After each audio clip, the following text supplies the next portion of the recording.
भाइयों बहनों करके क्रेडिट ले लेंगे। एक सेकंड, यानी कन्हैया जिस प्लांक पर राजनीति आज के दौर में है, झूठ के प्लैंक पे, हमको सच के लिए लड़ना है। एग्जैक्टली, जो जिस भी प्लांक पर है, देखिए इलेक्टोरल सिस्टम में झूठ सच कुछ होता नहीं है, नहीं सिर्फ पॉलिटिक्स होती है। होता है सच झूठ सच, क्या बात करते हैं, होता है। देखिए क्या होता है झूठ और सच। मोदी जी जीवन भर आरएसएस की शाखा में जाकर के कहते होंगे नमस्ते सदा वत्सले, ठीक है, और हाँ, पूरा पढ़ लीजिए, ठीक है। और गोडसे को जो है, गोडसे की पूजा करते होंगे। मोदी जी गए जापान में मोदी जी खोजे होंगे कि एक आध को जो है गोडसे और सावरकर का भी मूर्ति मिल जाए, मिला नहीं। मिला कौन? वही अर्धनग्न फकीर गांधी, जिसके सामने जो है ना फूल लेकर के झुक रहे थे। कैसी आत्मा मर रही होगी बेचारे की, सोच रहे हैं आप? कौन कहता है कि सच नहीं होता है? सच सच होता है, झूठ झूठ होता है। और ये बात जीवन में ये बात मत कहिएगा। यह धरती सत्य और अहिंसा की धरती है, और इस धरती पे कभी हिंसा और असत्य नहीं टिकेगा। यही भारतीयता है, यही भारत की परंपरा है। इस बात को याद रखिएगा, ये दोबारा मत कहिएगा कि सत्य जो है Kanhaiya, we are with you on the same page. ये लोकतंत्र की धरती है, लोकतंत्र से चलेगी। लेकिन मैं कन्हैया से ये सवाल क्यों ना पूछूं कि 70 के दशक में इंदिरा गांधी ने नारा दिया था गरीबी हटाओ। जिस गरीबी की आज आप जिसको खत्म करने की वकालत करते हैं, राहुल गांधी कहते हैं वंचितों को, शोषितों को, मार्जिनलाइज्ड को हम हक देंगे, हम कैपिंग हटा देंगे 15% की, हम आरक्षण देंगे। गरीबी हटाओ 50% का कैपिंग, 50% का कैपिंग हटाएंगे। आरक्षण का, गरीबी हटाओ का नारा तो 70 के दशक में बुलंद हुआ, हट गई गरीबी। अभी पता चले 70 से लेके कब तक कांग्रेस सत्ता में थी, मुझे बता दीजिए। मोरारजी देसाई का समय छोड़ दीजिए, वीपी सिंह का समय छोड़ दीजिए, सिर्फ ये छोटे छोटे वक्फे छोड़ दीजिए, कांग्रेस का ही शासन रहा। हाँ, क्रिकेट कभी देखती थी, अब तो मौका नहीं मिलता। तो जब ना दौर था, जवान हुआ करते थे एकदम, सचिन तेंदुलकर और राहुल द्रविड़, तो एक ना वर्ल्ड कप हुआ था, व्हील्स वर्ल्ड कप, याद है? उसके बाद से ही कहा गया कि भाई सिगरेट की कंपनियां जो है वो स्पॉन्सर नहीं बनेगी, ये नौजवानों को सिगरेट पिलाती है। और साहिर लुधियानवी गाना भी लिख रहे थे, फिक्र को धुएं में उड़ाता चला गया। तो स्मोकिंग को कम करने के लिए कहा कि स्पॉन्सर अब सिगरेट कंपनी नहीं होगी। उस वर्ल्ड कप में ना मुझे जो है ना एक वादा याद था, 2006 की बात, वादा याद था कि अब की जीतेंगे वर्ल्ड कप, जीत के लाएंगे। अच्छा, तो नहीं जीते उस साल। उसके बाद क्या प्रयास छोड़ दिए? अरे फिर धोनी जीत करके लाया ना वर्ल्ड कप, किए ना हम लोग सेलिब्रेट। ये कौन सी बात होती है? अरे कोई चीज गलत है, उस गलत को दूर करने के लिए आप जो है अनवरत प्रयास करते हैं, और एक दिन जो उस गलत से समाज को मुक्ति मिलती है। करत करत अभ्यास के जरमती होत सुजान, रसरी आवत जात के सिल पर पड़त निशान। प्रयास करना छोड़ देना चाहिए। प्रयास करेंगे, गरीबी गलत है, गरीबी हटाने का प्रयास करेंगे, इसमें क्या दिक्कत है? अगर कोई व्यक्ति, कोई संस्था, दल या सरकार कोई संकल्प लेती है, उस संकल्प पे चलने में क्या दिक्कत है? और एक बात आपको मैं बता दूं, एक कंपनी आई थी, हम लोग नया नया जो है कॉलेज में पढ़ रहे थे, हर जगह देखते थे, बिलबोर्ड पे लगा रहता था, कर लो दुनिया मुट्ठी में, याद है ना? हालांकि हम लोग कुछ अलग भी मजाक करते थे उस वक्त जो है स्कूल कॉलेज में, जब कहा जाता था कर लो दुनिया मुट्ठी में। ठीक है, कर लिया दुनिया मुट्ठी में? नहीं हुआ दुनिया आपके मुट्ठी में? फेयर एंड लवली लगाए हैं? नहीं लगाए हैं? आप कमर्शियल, एक सेकेंड, आप इस देश की कमर्शियल जो इकोसिस्टम है उसको पॉलिटिकल इकोसिस्टम से तो आप कह रहे हैं कि क्रिकेट कॉमर्शियल है? मिस मत कीजिए। मैं चाहती हूँ आप कह रहे हैं कि क्रिकेट कॉमर्शियल है? मैंने नहीं, एक सेकंड का नहीं, politics is a serious discourse, politics is a serious business. And what is not serious? I'm talking about what politics. is not serious? I'm talking about politics. Politics is a serious business. If I'm asking, in 1971 Indira Gandhi said कि हम गरीबी हटाएंगे, और आप उसकी तुलना करते हैं कि कर लो दुनिया मुट्ठी में हो गई क्या? ये थोड़ा सा दिक्कत है। मत होइए, लेकिन एक बात जान लीजिए, जहाँ प्रेम रस होता है वहाँ हास्य होता है। अगर ऐसा नहीं होता ना तो जो है सिनेमा में भी जोकर नहीं होता। अच्छा, ये बताइए, इतना जो है भारी भारी बात बोल रहे हैं। आजकल देखिए स्टैंड अप कॉमेडियन सब कितना पॉपुलर हो रहा है। नेता सब जो है ना वो कॉमेडी कर रहा है, कॉमेडियन सबको राजनीति करना पड़ रहा है। हम तो ऐसे दौर में जी रहे हैं। कन्हैया, बिहार पर आते हैं। हम आपको अलग अलग तरह के जो है ना टैगलाइन सुनाए, आप एक टैगलाइन लेकर के हमारे पीछे पड़े हुए हैं। हर टीवी चैनल में यही सवाल पूछा जाता है कि इंदिरा जी ने कहा था गरीबी हटाओ, हट गई गरीबी। अरे इंदिरा जी ने कहा था गरीबी हटाओ, गरीबी हटाने का प्रयास किया गया ना। अगर गरीबी हटाने का प्रयास नहीं किया जाता तो आपको लगता है कि हम आपके बगल वाले कुर्सी पे बैठे होते गरिमा जी? बोलिए, मैं सच के साथ आप सामने खड़ा हूं, किताब के साथ नहीं खड़ा हूं। और कन्हैया जब गरीबी उरीबी बोलते हैं ना, तो एक बात याद रखिएगा, हम स्कूल में नहीं पढ़े हैं। Oh dear, POOR, poor, poor मने गरीब, I am poor, I was there, I know what गरीबी इज। अगर नहीं इस देश में कल्याणकारी राज्य की अवधारणा होती तो मैं नहीं पढ़ पाता, मैं PhD नहीं कर पाता। और मैं अगर PhD करने के लिए नहीं जाता तो मेरे अंदर जो है ना इतना साहस पैदा नहीं होता। और याद रखिएगा, जो इंसान निर्भय नहीं हो वही लोगों को डराता है। एक डरा हुआ इंसान ही दूसरों को डराता है। ज्ञान जब किसी के भीतर आए तो वह निर्भय होता है, और इंसान जब निर्भय होता है तब वो सत्ता से भी सवाल पूछता है। हम PhD करने गए, इस देश की लोक कल्याणकारी राज्य की अवधारणा के चलते ये संभव हुआ कि मेरी मां आंगनबाड़ी में 3000 पे काम करती थी, लेकिन मैं दुनिया के देश के प्रतिष्ठित विश्वविद्यालय से जो है PhD कर पाया। ना सिर्फ आपसे सवाल कर रहा हूं, इस देश के प्रधानमंत्री से भी सवाल पूछ पाया। कौन कहता है कि गरीबी हटाने का प्रयास नहीं हुआ? अच्छा कन्हैया, बिहार पर आते हैं और मुझे गरीबी पे भी रहिए, कोई बात नहीं है, सिनोनिम बना हुआ है। ठीक है, दरअसल बिहार और गरीबी सिनोनिम बना हुआ है। देखिए, अगर पलायन गरीबी जो इस है देश से बिहार हट गई सिनोनिम होती, बना फिर हुआ मैं है। क्योंकि काउंटर पर इसलिए नहीं आना चाहती हूँ, बिहार अगर देश से गरीबी कन्हैया हट गई होती तो आज कन्हैया कुमार बैठकर नहीं कह रहे होते कि बिहार में 6000 रुपए हर तीसरा बिहारी क्यों कमाता है, हर तीसरा बिहारी गरीब क्यों है, 94 लाख परिवारों के पास को वादा क्यों किया जाता है कि भाई 2 लाख रुपए देंगे तो घर बना लें। मैडम आप ही ने बोले थे कि 85 से हमारी सरकार नहीं है बिहार में।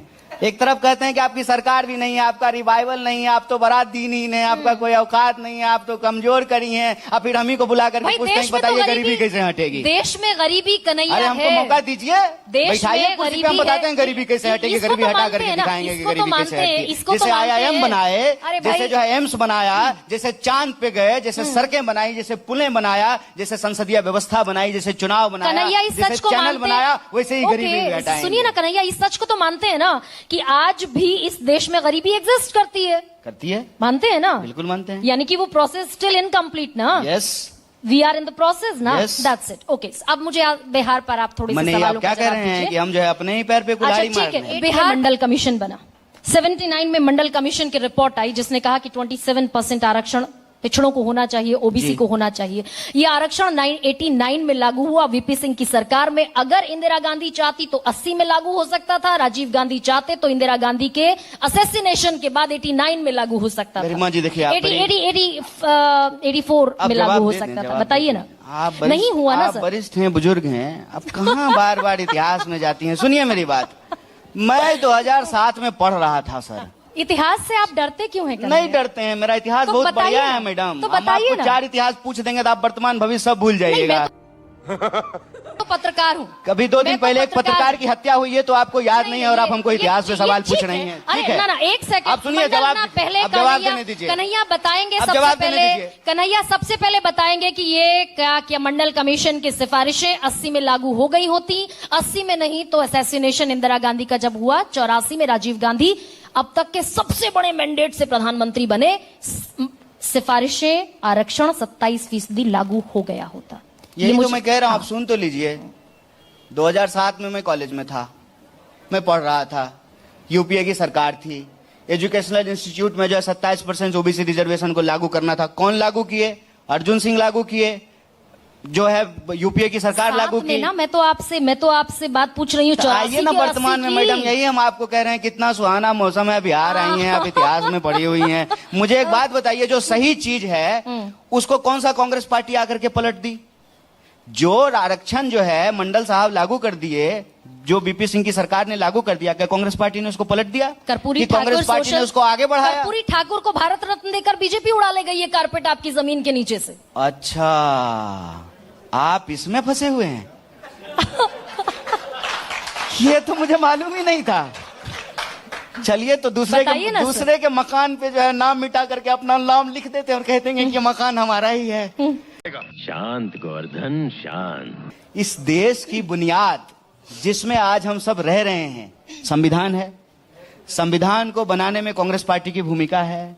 उसी संविधान की प्रस्तावना में हम भारत के लोग भारत को एक प्रभुत्व संपन्न समाजवादी धर्मनिरपेक्ष लोकतांत्रिक गणराज्य बनाने का लिए तथा उसके समस्त नागरिकों में स्वतंत्रता समानता न्याय इसकी बात संविधान में लिखी हुई है, प्रस्तावना में लिखी हुई है। वहीं से यह आरक्षण की व्यवस्था आई है। कांग्रेस पार्टी की सरकार ने उस आरक्षण की व्यवस्था को आगे बढ़ाया, उसको लागू किया। बाद की सरकारें भी आई, उस आरक्षण की व्यवस्था को लागू की। उसमें एक कौन सी बात हो गई कि कोई और लागू कर रहा था और हम मिटा रहे थे। अगर हम मिटा रहे होते तब हम बेईमान होते, तब हमारी बेईमानी होती। अरे हम लागू कर रहे थे, आगे बढ़ा रहे थे, जो सरकारें लागू करके गई उसको आगे बढ़ा रहे थे। इसी बिहार की धरती पर गलती तब होती कि हमारी सरकारें जो बाद में बनी वो पीछे की सरकारों को अच्छे किए हुए कामों को पलट तब देता। तक तो दरअसल स्थितियां पलट गई थी ना कन्हैया। मैं बहुत कॉन्ट्राडिक्ट आपको नहीं करना चाहती हूँ, सुनना चाहती हूँ। रेस्ट एश्योर्ड, आप आश्वस्त रहिए, मैं आपको सुनना ज्यादा चाहती हूँ। आप कह रहे हैं कि हमने पलटा नहीं, 2007 की बात आप कह रहे हैं, तब तक तो स्थितियां बदल गई। जेपी आंदोलन हुआ, जेपी आंदोलन से लालू निकले, जेपी आंदोलन से नीतीश निकले, सत्ता समाजवादियों के हाथ में चली गई। तो समाजवादियों के हाथ में जब पिछड़ों की राजनीति करने वालों के हाथ में सत्ता चली गई, तब कहां स्कोप ही बचा कि आरक्षण को पलट दिया जाता। इसी बिहार की धरती की बात कर रही हूं। ठीक है, बताइए। नहीं, इसमें मतलब क्या बताना क्या है इसमें? भाई बताइए। कांग्रेस उस स्थिति में रही ही नहीं भाई, सत्ता चली गई समाजवादियों के हाथ में जो आरक्षण की पैरोकारी करते थे। सत्ता का गणित ही बदल गया पूरी तरीके से। कैसे बदलने की हालत में ही नहीं थे आप। भारत में आरक्षण कब लागू हुआ? हमको नहीं पता। भारत में आरक्षण कब लागू हुआ? बिहार में हुआ था कर्पूरी ठाकुर के जमाने में। उससे पहले बिहार में आरक्षण नहीं था, पिछड़ों का आरक्षण नहीं था। अरे तो आरक्षण की व्यवस्था संविधान से आई है ना। संविधान कौन सावरकर बनाए हैं कि गोलवलकर बनाए हैं? की बात कर रही हूँ कि अम्बेडकर और नेहरू गांधी ही बनाए हैं? गजबे बात करते हैं आप। एक असमानता पे चलने वाली पार्टी और विचारधारा को क्रेडिट दे रहे हैं। इस देश की व्यवस्था में समानता बराबरी और न्याय और अधिकार की भाषा बोलने वाली पार्टी को डिस्क्रेडिट कर रही हैं। और एक कालखंड की घटना को उठा करके जब हमारी सरकार नहीं थी, ठीक है ना, और बार बार जो आप बोल रहे हैं, कौन जो है बीपी सिंह की सरकार से समर्थन वापस लिया था? जनसंघ लिया था। कौन है जनसंघ? बोलती हूँ मैं। कौन है जनसंघ? अरे भाई मैं इसको डिनाई थोड़ी करती हूँ। भाजपा बोलिए ना जी, जनसंघ है ये नहीं है। बोलिए भाजपा, बिल्कुल डिनाई, बोलिए आरएसएस, बोलिए मोदी जी जिसका चड्डी पहन करके घूमते थे वो पार्टी। मैं एकदम डिनाई नहीं करूंगी। हाँ तो खुल्लम खुल्ला बोलिए, डरिए मत आप। क्या होगा, ज्यादा से ज्यादा जेल चले जाइएगा। जेल बहुत अच्छी जगह है, घबराइए मत। बोलिए कौन पार्टी समर्थन वापस लिया? भाजपा, आरएसएस? कौन जो है इस देश में आरक्षण का विरोध किया है? आरएसएस। अरे भाई हम खुलकर बोलते हैं, पढ़े हैं बंच ऑफ थॉट, खुलकर बोलते हैं, पढ़े हैं बंच ऑफ थॉट, मैंने सब पढ़ा है। फिर आप बताइए। हम बताइए, हम नेहरू की विरासत से आते हैं, हम भगत सिंह की विरासत से आते हैं, हम अम्बेडकर की विरासत से आते हैं, हम कर्पूरी ठाकुर की विरासत से आते हैं, हम बुद्ध गांधी कबीर की विरासत से आते हैं। आप हमको दोषी ठहरा रहे हैं। सावरकर गोलवलकर की विरासत से आने वाले लोगों को सही ठहरा रहे हैं। अरे ऊंच नीच को सही ठहराने वाले कौन हैं? क्या बात है? जो धर्म के नाम पे अपना धंधा चलाते हैं। न्याय और बराबरी और समानता से लड़ने वाले कौन लोग हैं जो कहते हैं कि यह धरती बुद्ध की है, कबीर की है, नानक की है। यह धरती कहती है पाथर पूजे हलीम ने तो मैं पूजूं पहाड़। काकर पाथर छाड़ के माजिद लियो बनाए, तापर मुल्ला बांग दे बहरो भय खुदाए। आप उस परंपरा को गलत ठहरा रही हैं। नहीं, मैं गलत ठहराने वाली कोई नहीं होती हूँ, लेकिन आपके जितने भी प्रतीक थे भाई, पटेल से लेकर अंबेडकर, आप कहते हैं कि आपने ड्राफ्टिंग कमेटी का चेयरमैन बनाया अंबेडकर को, वो कहते हैं कि आपने अंबेडकर के खिलाफ नेहरू ने चुनाव लड़ा।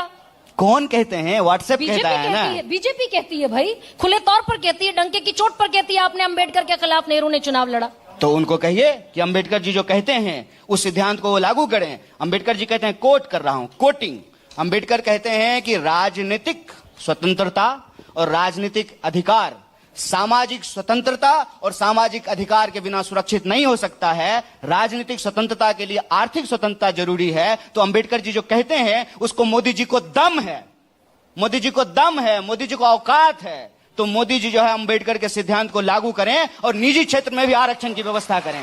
क्या बात करते हैं?